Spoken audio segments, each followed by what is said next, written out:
রমজানে ইফতারের অন্যতম অনুষঙ্গ ফল, কিন্তু আমদানি করা বিদেশি ফলের দাম পাইকারিতে কমলেও সুফল পান না সাধারণ ক্রেতারা।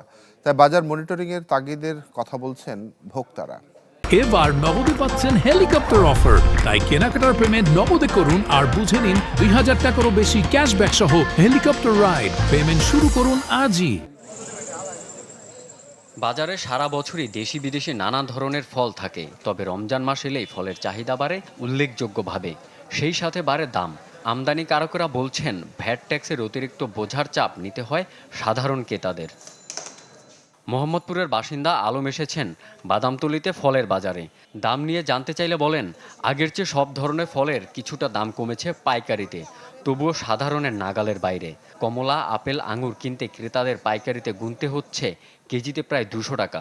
যারা দায়িত্বে আছে তারা যাতে এই কাজগুলো ভালো করে, যার কারণে আমরা একটু কম দামে কিনতে পারি, আবার কম দামে সেল করতে পারি।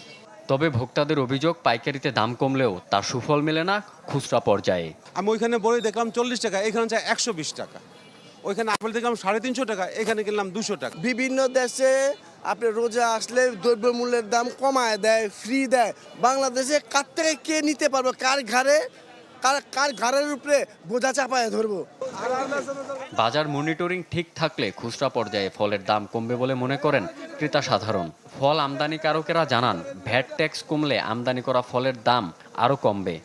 বর্তমানে যে ফলের উপরে যে ট্যাক্স ব্যাট ধরা হয়েছে সেটা অনেক বেশি, যেটা মানুষের ক্রয় ক্ষমতার মধ্যে খুব কষ্ট হয়ে যায়। বিশেষ করে নিম্ন আয়ের মানুষ এবং মধ্যবিত্ত তারা কিন্তু ফল কিনতে পারে না, এবং এটাকে বিলাসপূর্ণ করে এটার উপরে নতুন নতুন ট্যাক্স আরোপ করা হয়েছে নিয়ন্ত্রণমূলক।